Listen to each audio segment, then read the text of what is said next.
Welcome back, everybody, to the GGBL. Guys, welcome to the off-season introduction video.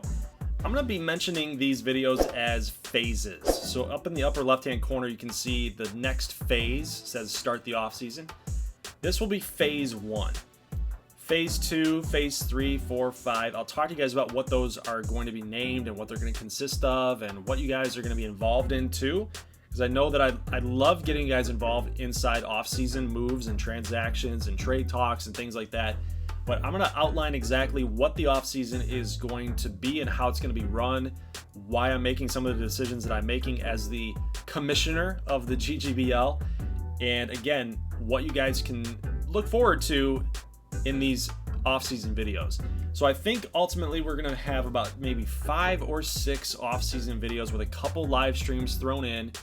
And I'll talk to you guys about that in just a moment, but I really want to dive deep into this video. It is a longish one, so make sure you guys are hanging in there with me a little bit. There are timestamps in this video, so if you want to just jump to a certain section, you can do that. But if you want to stick around for the whole thing, it is a long video. I don't have a lot of different graphics to kind of keep your interest or anything. It's literally just talking to you guys about how this whole thing is going to work. And then, you know, by year 2, year 3, you guys will understand how it all works, and you don't need these type of introduction videos or these explanation things. And we'll just roll with it, right? So, first things first. Phase 1. We're talking about the introduction and how the off-season is going to work, right? So let's go ahead and simulate to the off-season so we can start talking about this.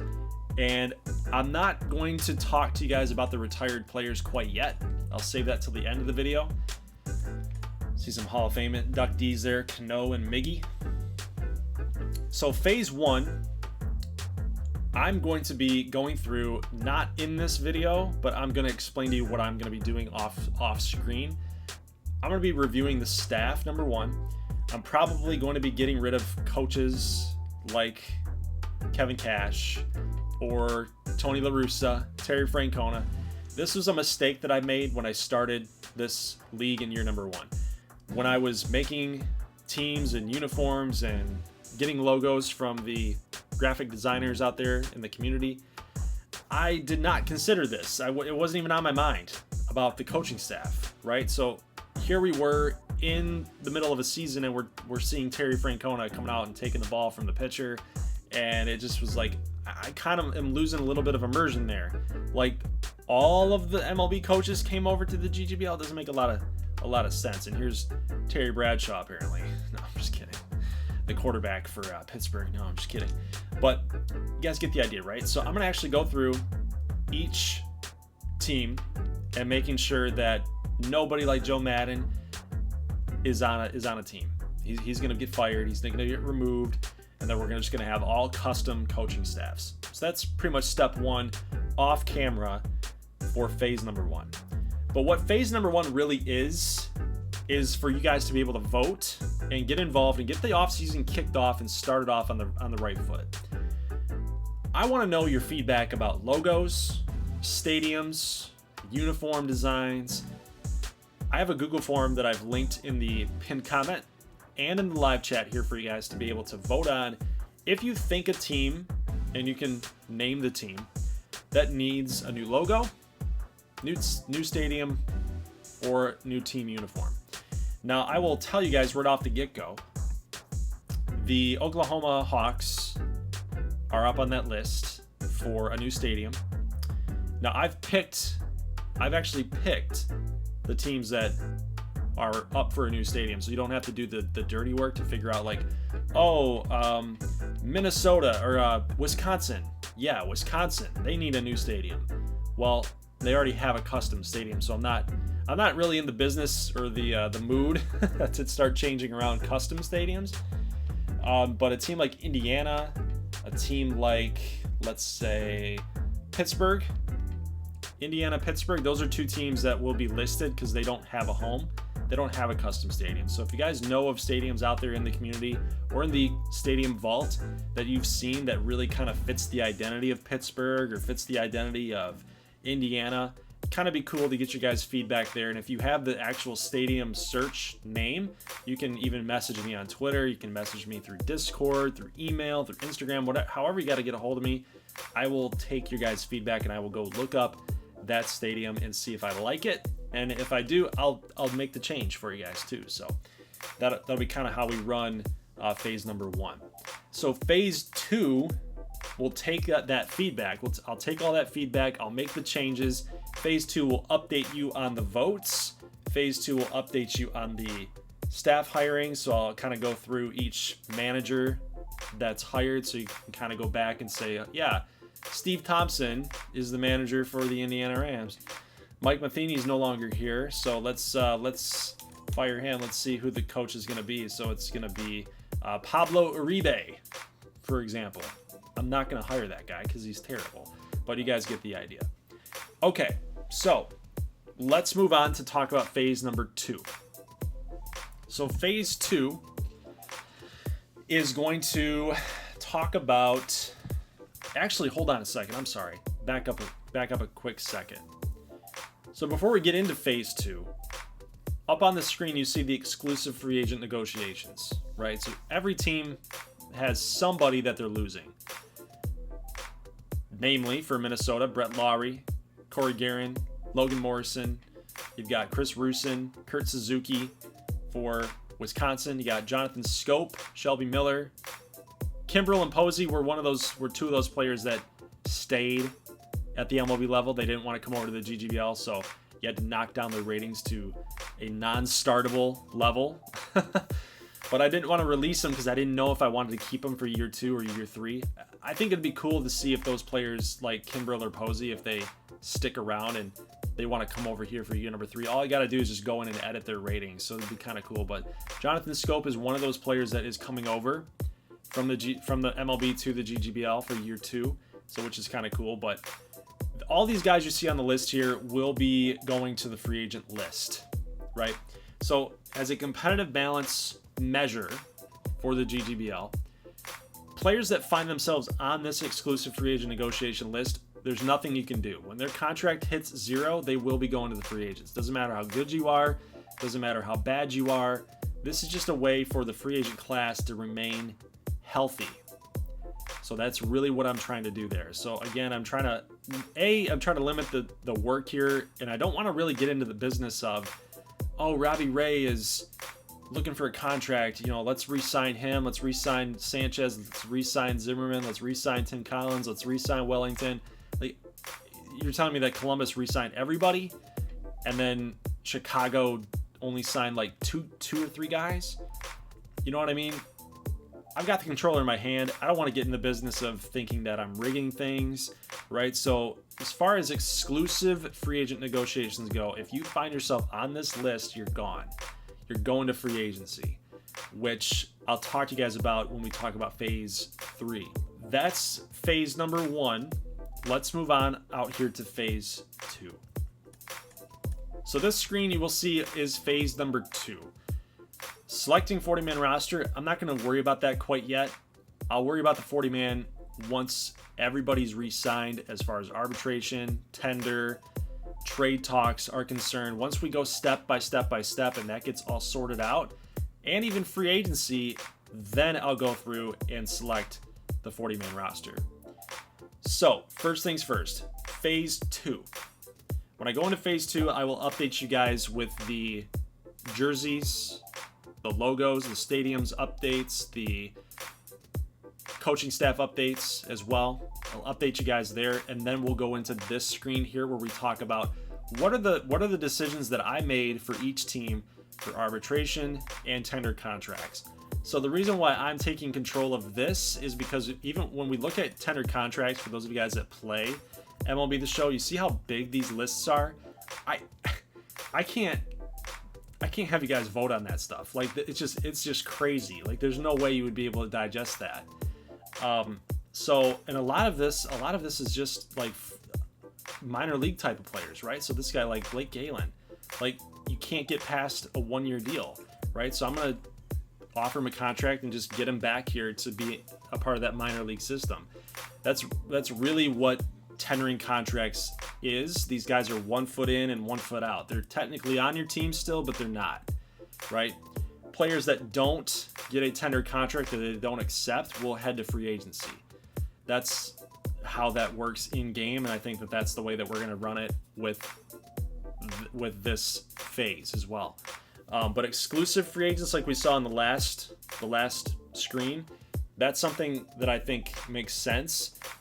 Arbitration and tendering contracts, those, like I said, these players are 1 foot in and 1 foot out. You still technically have the rights to these players. Exclusive free agents, you don't. Like, their contract is officially hit 0. These arbitration guys, I want to be able to make the decision if I want to keep around a Jose Peraza, right? If there's a young and up-and-coming outfielder for Chicago, do they really want to stick around with Jose Peraza? I mean, you know what you're going to get out of Peraza, right? 220s, 230s, maybe get up to 250 every once in a while, right? So I want to be able to make those decisions. I want to be able to make those calls and act as if I'm the GM of Chicago. I want to try to act as the GM of Columbus. And I'm going to try to do that, and I'm going to try to do it very fairly for each and every team across the league. But again, I can't get you guys involved with arbitration or tendering contracts because it's so deep and there's so many players here to get done, to talk about and to get done. It's just loaded, a lot of info. So first things first, I want to get arbitration locked down. I want to get tender contracts locked down, and then we're going to move into trade talks. This is all going to be part of one video.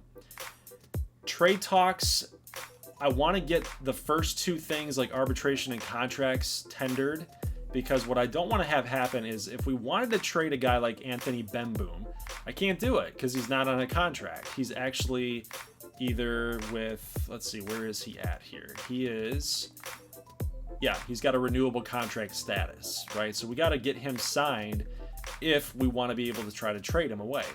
I don't think if you want to try to get a trade done, you're not going to get the same amount of value. There's not going to be as many trades that pop up because there's going to be players, your roster is incomplete, basically. You can only trade players that are under contract as it is, and it doesn't give you optimal trades to work with, right? So again, I want to get these 2 things done first, and then we can talk about the trades. I will come up with all of the trade propositions, and then I'm going to link you guys to the Google form, and you guys have a couple days to kind of fill that out and tell me if you like the trade or you reject it. Again, 60% has to approve the trade for it to process. And that's how that's going to work, guys. So again, this is all going to be in one video.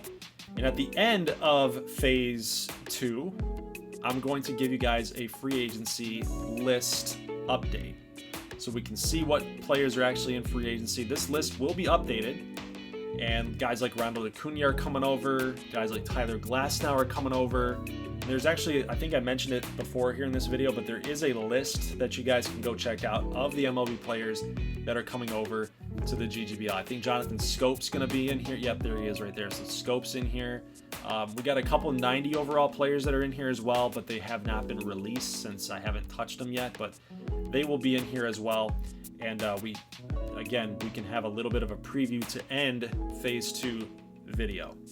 Now going into phase 3, what phase 3 is going to look like is we are going to get an update first, right off the get-go. So I'm going to take into account, I'm going to give you guys a couple days to get your trade votes in. After I close the form, I'm going to have a couple days to get those trades processed, and I'm going to try to get them on the rosters and get that completed. And then we can do our wheel spins. And that's when free agency will begin, is in phase number 3. So I have to back out here really quick, because what I want to do is I kind of want to explain this really quick, but how this is going to work, because I want to show you guys the standings really quick. So how I'm envisioning the offseason to work with free agency and the wheel spins is you have to find a way to kind of capture a player's decision. And I don't want, like I said, I don't want to get in the business of saying like, well, I think Mike Zunino needs to go to this team, or I think that Tyler Glasnow needs to go to this team. I don't think that's fair, and I think you could probably get accused of rigging it if that team ends up doing really well, right? I don't want to do that. So I feel like doing it randomly is the only way to go, and it's the best way to go.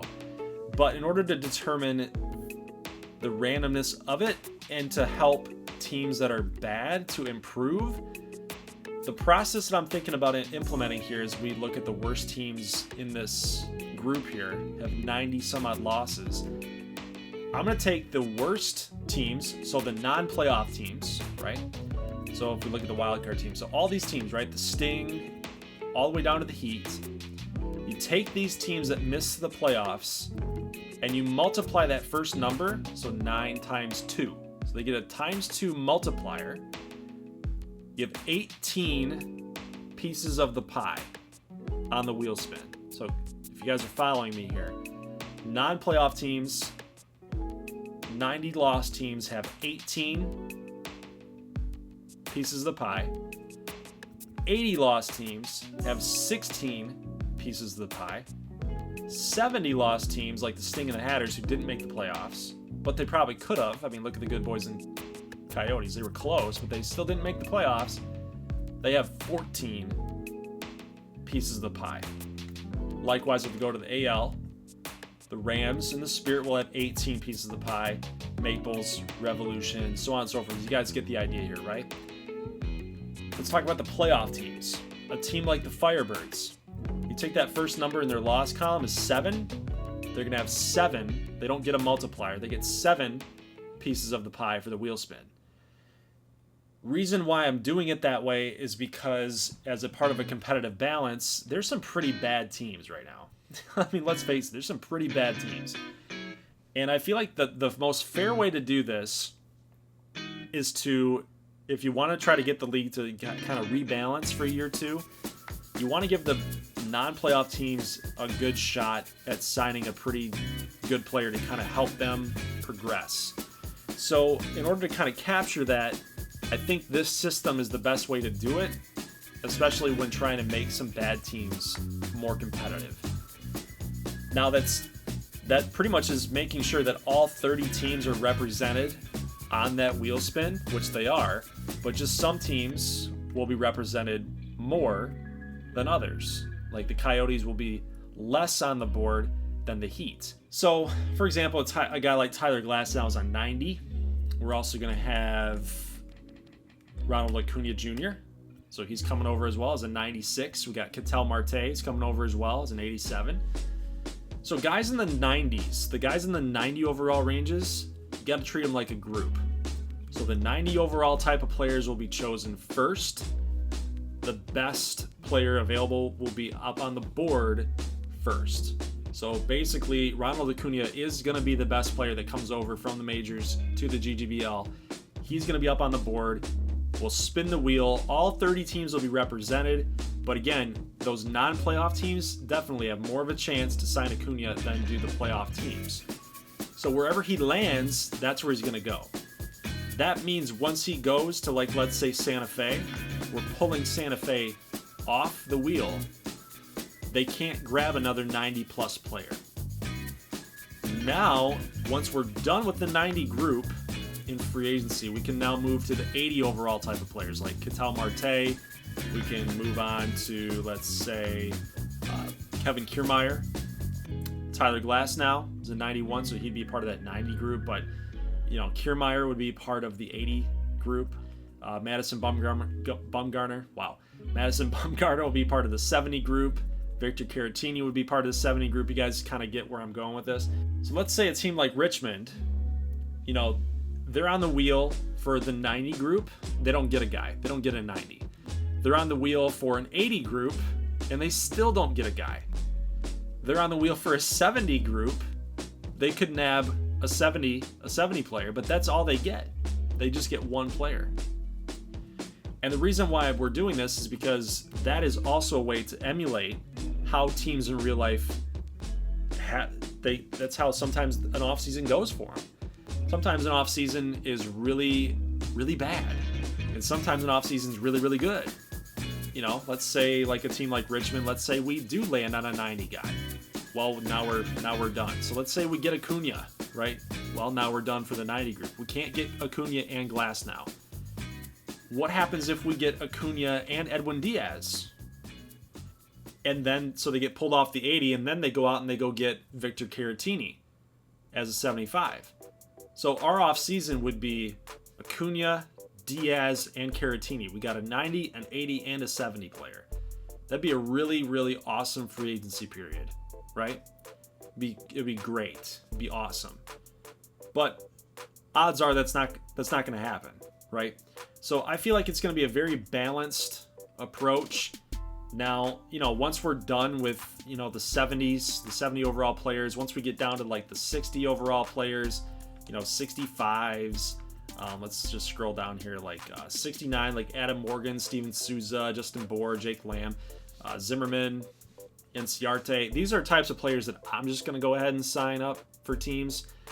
These are basically depth guys as it is, and I think there's really no reason to wheel spin on this for depth players. So that's something that I'll focus on. So that's really how free agency is going to work. That'll be phase number 3, and that'll be it. That'll be it for phase 3. That'll literally be the video, and then we'll move on to phase 4, which will be custom prospects for the wheel spin. That'll be live streamed.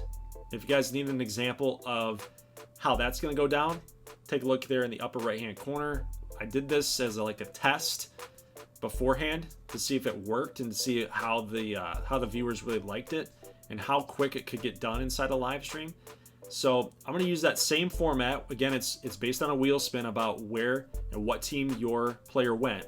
Baseball drafts are a crapshoot anyway. It's not like the NFL draft where you know for a fact that the player that you're taking is probably going to be a instant impact type of player.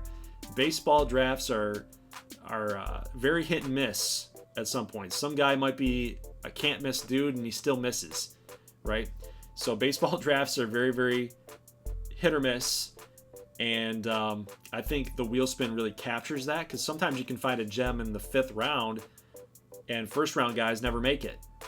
That's happened before in the MLB. So that'll be live stream. Phase 4 will be determining where your custom prospects are going to go. These are prospects that you won through weekly contests. These are prospects that you won based on open submission that you submitted randomly. These are prospects that you won through a playoff challenge or even through Patreon, right? So Patreon players will go first. They're the best in the class. $20 patrons will go first, $10 second, 5, 3. And then we'll move on to weekly contest winners. We'll do them next. Then we'll do open submissions at the back end. So these will be open submission players that are going to be like 60 overall with a C potential. And that's how phase 4 will operate. I think we'll probably be doing phase 4 possibly in 2 different live streams. Phase 4 live stream 1 will be literally where your players are going to go. And then phase 4A or phase 4B, part 2, I guess, will be the actual creation of your prospects. So if you want to tune into that, that'd be awesome. I'm just going to be sitting there just recreating your players. And if you're in the live chat, we can talk about how your player wants to look and things like that. I don't want to get too crazy with it though, because there are a ton of custom players for the GGBL.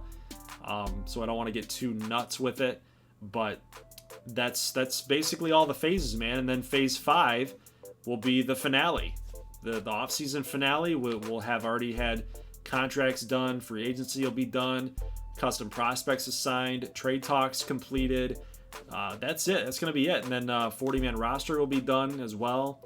And phase 5, so video 5 will be the finale, kind of the review of everything that happened.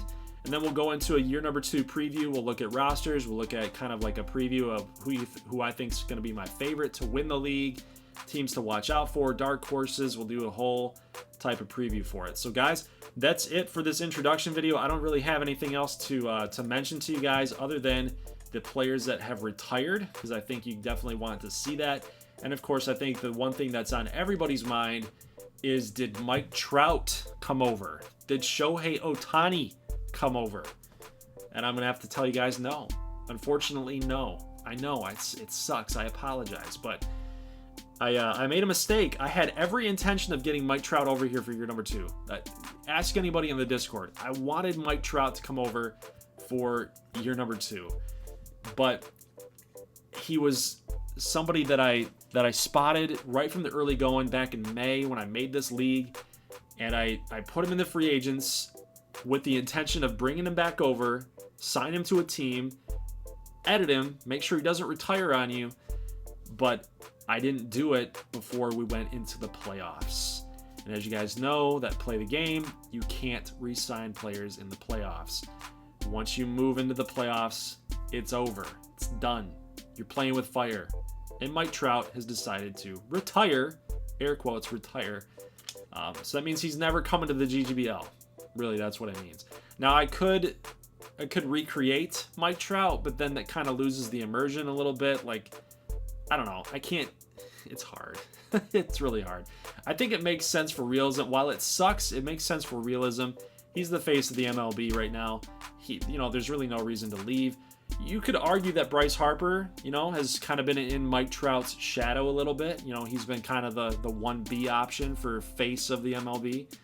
And, that's a controversial topic for people out there. But, Bryce Harper comes over here, wins a triple crown, goes to the GGBL World Series, and loses. Doesn't play well, but at least, he's kind of the face of the GGBL. But here's a list of players that have retired. So these are players that were in the MLB that I decided not to bring over here to the big league, to the GGBL, I should say.